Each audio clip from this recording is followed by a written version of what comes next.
High students, আজকে আমি তোমাদের ক্লাস নাইনের প্রথম ক্লাসেই আমি তোমাদের অনলাইনে শুরু করছি। তো আজকে আমাদের পড়ানোর বিষয় হচ্ছে পদার্থের গঠন এবং ধর্ম। ঠিক আছে? সো পদার্থ গঠন ও ধর্ম। ওকে, বেশ। তো পদার্থের গঠন ধর্মের চ্যাপ্টারে আমাদের যা যা আছে আমরা সেইগুলো ধাপে ধাপে এক এক করে আমরা এগুলো শিখব। ঠিক আছে? তো প্রথমেই আমাদের জানতে হবে পদার্থ গঠন ও ধর্ম। পদার্থ কয় প্রকার? পদার্থ হচ্ছে 3 প্রকার: কঠিন, তরল, গ্যাসীয়। ঠিক আছে? পদার্থের এক একটাগুলো অবস্থা। ঠিক আছে? কঠিন অবস্থা, তরল অবস্থা, গ্যাসীয় অবস্থা। আরও আছে, প্লাজমা আছে। তো পরবর্তীকালে যখন আরও উঁচু তোমরা লেভেলে যখন উঁচু ক্লাসে উঠবে তখন আরও তোমরা জানবে। তো আপাতত এখন তোমরা এটা জেনে রাখো যে পদার্থের 3 ধরনের অবস্থা: একটা হচ্ছে কঠিন, একটা তরল, একটা গ্যাসীয়। তো আমাদের এই চ্যাপ্টারটা মেনলি তরল এবং গ্যাসকে নিয়ে, মানে প্রবাহী রিলেটেড। এবার আমি তোমাদের টার্মটা বললাম প্রবাহী। প্রবাহী কথাটা মানে কি? প্রবাহী কথাটার মানে হচ্ছে যে সহজে এক জায়গা থেকে অন্য জায়গায় প্রবাহিত হয়। ঠিক আছে? এবং এগুলো কারা হতে পারে? অবভিয়াসলি তরল এবং গ্যাসীয় পদার্থগুলো, তাই তো? ওই জন্য তরল এবং গ্যাসীয় পদার্থকে আমরা প্রবাহী বলবো। বেশ, এবার আমাদের জানতে হবে ঘাত কি। ঘাত হচ্ছে একটা বস্তুকে যখন আমি একটা, মনে করো এই এই বস্তুটাকে যখন আমি একটা তলের ওপর রাখলাম, ঠিক আছে? তো সেই তলে রাখার পর সো সো এক সেকেন্ড। ওকে, সো সেই একটা বস্তুকে সেই তলে যখন আমি রাখলাম, সো ওই বস্তুটি ওই তলের নিম্ন অভিমুখে, মানে মনে করো এইটা হচ্ছে তল, এই তলের নিম্ন অভিমুখে বস্তুটি যে বল প্রয়োগ করছে, তো সেটিই হচ্ছে ওই বস্তুর দ্বারা প্রযুক্ত ঘাত। এই বস্তুটাকে যখন আমি একটা তলের ওপর রাখলাম, এই বস্তুটি তলটার উপর যে নিম্নমুখে বল প্রয়োগ করছে সেটাই হচ্ছে বস্তু দ্বারা প্রযুক্ত ঘাত। এবার প্রশ্ন হচ্ছে যে ঘাত আর বলের মধ্যে ডিফারেন্সটা কোথায়? দেখো, ঘাত হচ্ছে এক প্রকার বল, কিন্তু বল যে কোনো অ্যাঙ্গেলে যে কোনো ডিরেকশনে হতে পারে, কিন্তু ঘাত সবসময় নিম্ন অভিমুখে বা লম্ব অভিমুখে হবে। মানে নিম্ন অভিমুখে না হলেও লম্ব অভিমুখে হবে। ঠিক আছে? তার ডিরেকশন সবসময় 90 ডিগ্রি অ্যাঙ্গেলে থাকবে। সো এটা হচ্ছে ঘাত। ঘাত কি? যেহেতু দেখো ঘাত হচ্ছে এক প্রকার বল, অতএব বল যদি ভেক্টর রাশি হয়, ঘাতও ভেক্টর রাশি। আর ভেক্টর রাশি মানে আমরা কি জানি? তার মান এবং দিক উভয়ই আছে। আর ঘাতের মাত্রা কি? অবভিয়াসলি বলের মাত্রা। বলের মাত্রা তোমরা জানো যে m(L)(T⁴(-2). সো এগুলো কিন্তু তোমাদের ক্লাস 9-এর প্রথম সেকশন এগুলো আছে। তোমরা আশা করি এগুলো ভালো করে করে নিয়েছো। ঠিক আছে? তো এগুলো একটু ভালো করে আরেকবার দেখে নেবে। ঘাতের একক কি? অবভিয়াসলি বলের একক যা হবে ঘাতের এককও তাই হবে। সিজিএস পদ্ধতিতে বলের একক হচ্ছে তোমার ডাইন, এবং এসআই পদ্ধতিতে বলের একক হচ্ছে নিউটন। তো ঘাতের এককও তাই হবে। বেশ, এবার নেক্সট আমরা দেখব চাপ। চাপ কি না? চাপ হচ্ছে কোন একটা তলের ওপর, ধরো আমি এই জিনিসটাই সেম আমি উদাহরণটাই দিচ্ছি, যে একটা তলের ওপর যখন একটা বস্তু রাখা আছে, এই বস্তুটি ওই তলের ওপর প্রতি একক ক্ষেত্রফলে যে বল প্রয়োগ করে। কি বললাম? প্রতি একক ক্ষেত্রফলে, মানে এই ধরো এটা যদি একটা তল হয়, এই তলটার ক্ষেত্রফলটাকে যদি আমি ডিভাইড করি, মানে ওই যে বলটা সে প্রয়োগ করছে তাকে যদি ক্ষেত্রফল দিয়ে ভাগ করি, তাহলে প্রতি একক ক্ষেত্রফল পেয়ে যাচ্ছি। সো প্রতি একক ক্ষেত্রফলে যে বলটা প্রয়োগ হচ্ছে সেটাই বলবো ওই বস্তু দ্বারা প্রযুক্ত চাপ। ঠিক আছে? তার মানে চাপকে আমরা লিখতে পারি প্রযুক্ত বল বাই ক্ষেত্রফল। ওকে, সো এর সময় হচ্ছে চাপ। বেশ, তার মানে একে লিখতে পারি সমান F/A। ঠিক আছে? বেশ, এবার আমরা দেখব চাপ এবং ঘাতের মধ্যে সম্পর্ক কী। তাহলে প্রযুক্ত বল, এবার আমি বলেছি কি প্রযুক্ত বল মানে কি? এক প্রকার হচ্ছে ঘাত। কেন কি না, এই বিশেষ করে এই উদাহরণটার ক্ষেত্রে এই নিম্ন অভিমুখে বলটা প্রয়োগ করছে, তাই তো? যার জন্য কি হচ্ছে, এটা ঘাত হয়ে গেল। তাহলে ঘাত সমান আমরা কি জানি? ঘাত সমান হচ্ছে কিছুই নয়, বজ্রগুণন হয়ে যাবে চাপ গণিত ক্ষেত্রফল। সো এই সম্পর্কটা কিন্তু তোমরা ভালো করে একটু জেনে নেবে। ঠিক আছে? বেশ, এবার নেক্সট হচ্ছে আমরা চলে যাব প্রবাহীর কোনো বিন্দুতে চাপ। ঠিক আছে, প্রবাহের কোনো বিন্দুতে চাপ নাই। মনে করো আমার কাছে একটা পাত্র আছে, ঠিক আছে, একটা পাত্র আছে। এবার এই পাত্র আমি যদি তোমায় বলি যে স্থির তরলের মুক্ত তল থেকে, ধর মনে করো এটা স্থির তরল, এর মধ্যে তরল আছে। এবার কোন তরল আমি বলছি না, যে কোনো তরল হতে পারে, তেল হতে পারে, দুধ হতে পারে, জল হতে পারে, যা খুশি হতে পারে। তো এই তরলটার মধ্যে, এটা হচ্ছে তার তল, তল থেকে আমি ধরলাম এই ও বিন্দু, এটা হচ্ছে ও বিন্দু, ও বিন্দুতে আমি যদি চাপ নির্ণয় করতে চাই আমাকে কি করতে হবে? তাহলে এই ও বিন্দু থেকে কেন্দ্র করে আমি কি করলাম না, একটা এই পাত্রটার মতনই আমি একটা এ ক্ষেত্রফল বিশিষ্ট আমি একটা কি করলাম না, একটা তল কল্পনা করলাম এই রকম দেখতে। ঠিক আমি ধরলাম এই পাত্রটার ক্ষেত্রফলটা হচ্ছে এ, ঠিক আছে। তাহলে ওই তলটাকে যদি আমি, এই তলটাকে যদি আমি ভূমি ধরি, ঠিক আছে, তাহলে নিশ্চয়ই এর একটা হাইট আছে। আমি হাইটটাকে আমি কি কল্পনা করলাম, আমি এই হাইটটাকে ধরে নিলাম এইচ।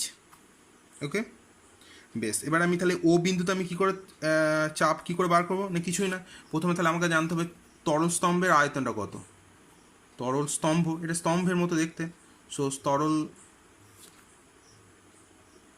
স্তম্ভের আয়তন কত? এই যে তরল স্তম্ভটার ক্ষেত্রফল কত, আমরা এ ধরলাম, এবং এর হাইটটা কত, এইটুকু হাইট, সো এ ইন্টু এইচ, ঠিক আছে। তাহলে তরস্তম্ভের ভর কত? তরস্তম্ভের ভর কত না হচ্ছে, ভর মানে হচ্ছে কি, আয়তন, তরলের আয়তন গণিত ঘনত্ব। এটা কোথা থেকে পেলাম না, তোমরা এর আগে পড়েছো যে ঘনত্ব সমান হচ্ছে ভর বাই আয়তন, ঠিক আছে। অতএব অতএব ভর সমান কি, ঘনত্ব গণিত আয়তন।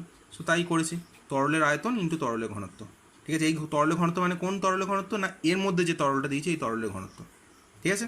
তাহলে তরলের আয়তনটা আমরা দেখলাম এ ইন্টু এইচ হলো, আর ঘনত্বটা কি আমি ধরে নিলাম, তরলের ঘনত্ব হচ্ছে রো। রো মানে এখানে টেনসিটি বোঝাচ্ছে, ঠিক আছে। রো বলতে পারো বা ডি বলতে পারো, সে তোমরা যে যে নামে খুশি ডাকতে পারো, ঠিক আছে। তাহলে এটা হচ্ছে তরলের স্তম্ভের ভর হলো। তাহলে আমি যদি বলি তরল স্তম্ভের ওজন কত হবে, তাহলে তরল স্তম্ভের ওজন কত হবে?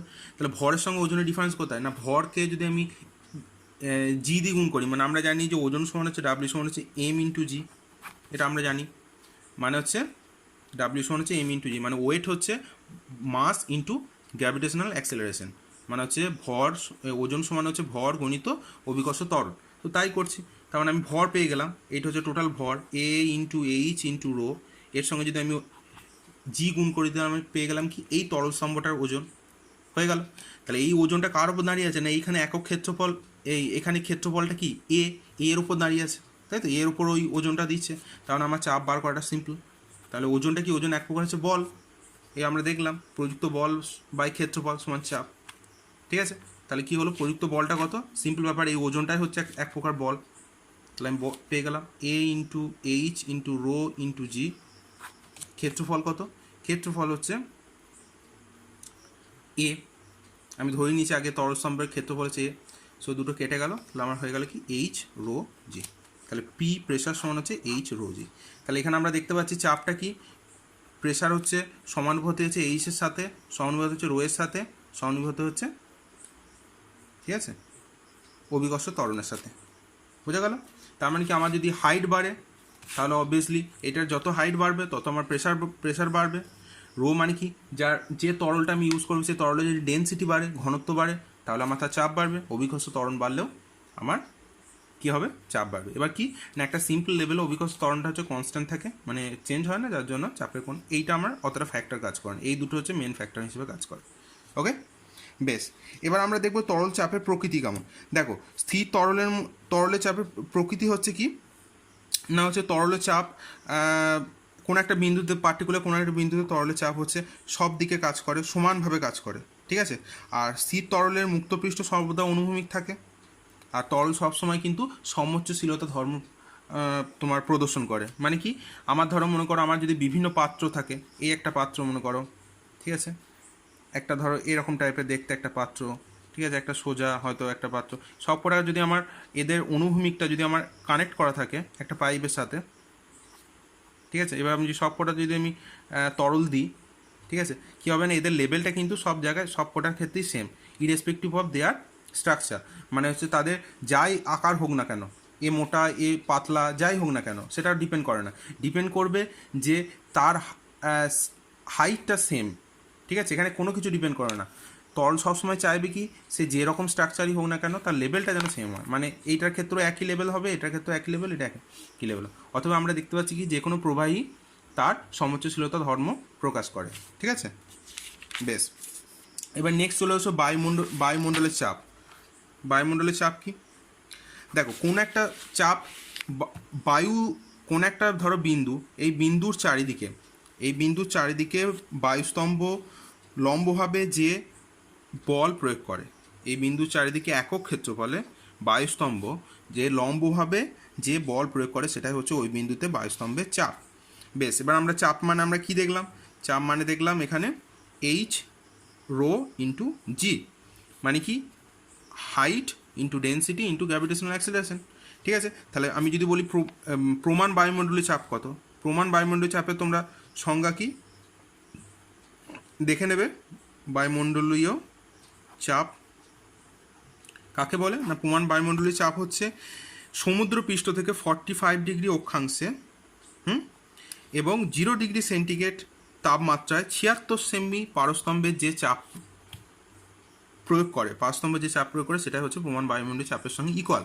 তার মানে আমি বলতে পারি প্রমাণ বায়ুমণ্ডলীয় চাপের মানটা কত হবে, মানটা সিম্পল, এইচ মানে কি হাইট, তার মানে আমি বললাম 76 সেমি পারস্তম্ভ, মানে একটা পারস্তম্ভ 76 সেমি হাইটে যদি থাকে হলো, এবং রো মানে কি, রো মানে হচ্ছে ডেন্সিটি, তাহলে ওই পারস্তম্ভের ঘনত্ব কত, পারস্তম্ভের ঘনত্ব হচ্ছে 13.6 গ্রাম পার সেমি কিউব, ঠিক আছে, ইন্টু, ঠিক আছে, গ্র্যাভিটেশনাল অ্যাক্সিলারেশন মানে জি এর মান কত, জি এর মান হচ্ছে 981 ধরলাম, ঠিক আছে, যেটা সবকটা হচ্ছে সিজিএস ইউনিট আছে, সো সিজিএস ইউনিট আছে, তো সবকটা সিজিএস ইউনিটে করছি, তো এর একক কী হবে, টোটাল একটা যেহেতু প্রেশার চাপের একক কি ডাইন পার সেমি স্কয়ার।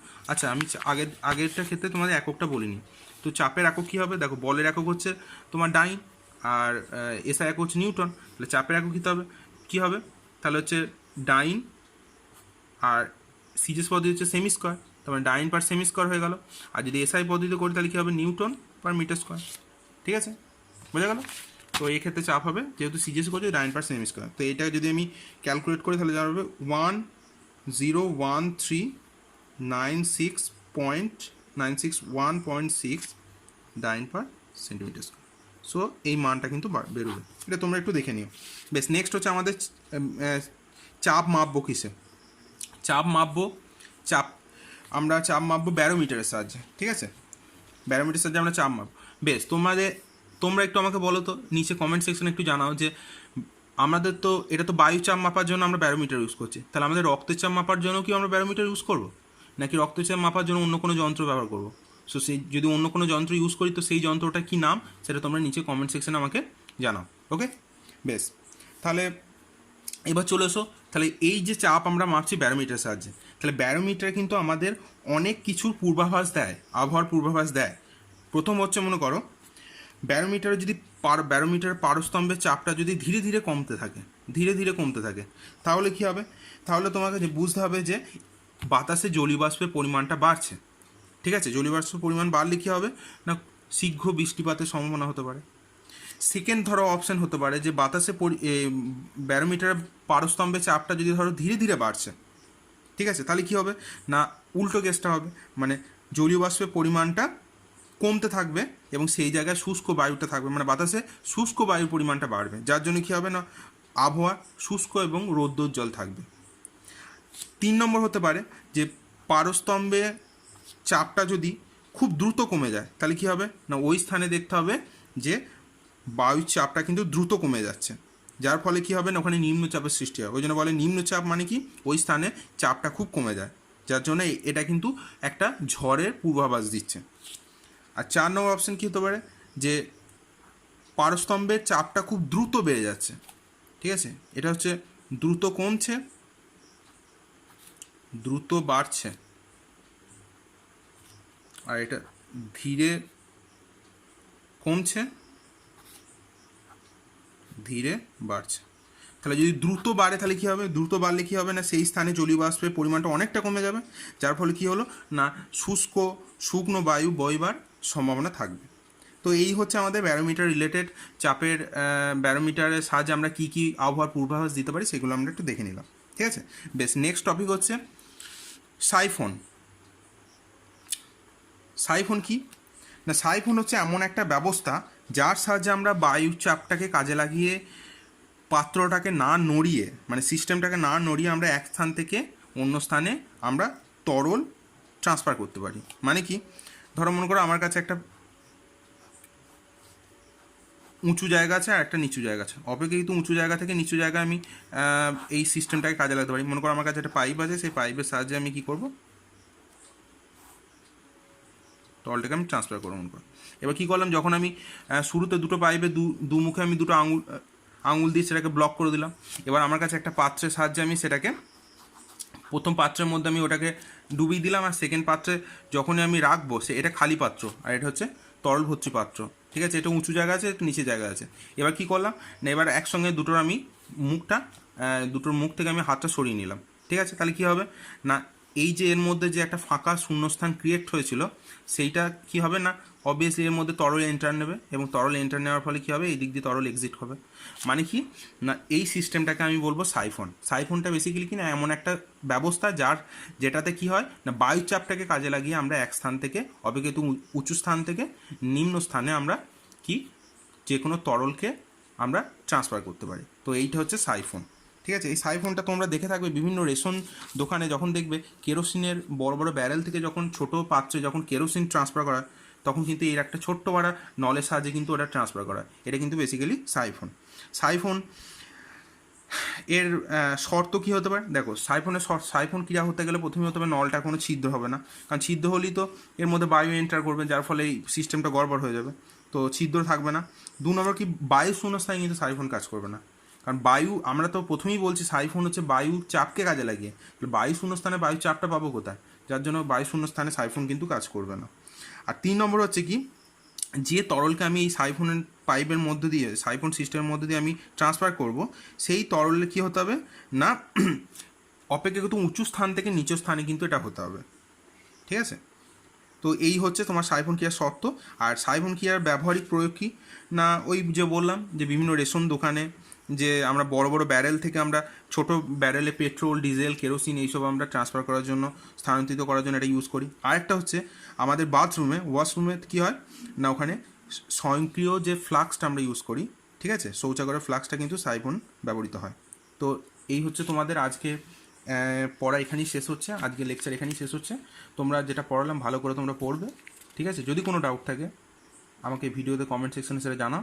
ঠিক আছে, ভিডিওটা ভালো লাগলে তোমরা লাইক করো এবং সাবস্ক্রাইব করো। ওকে, থ্যাংক ইউ।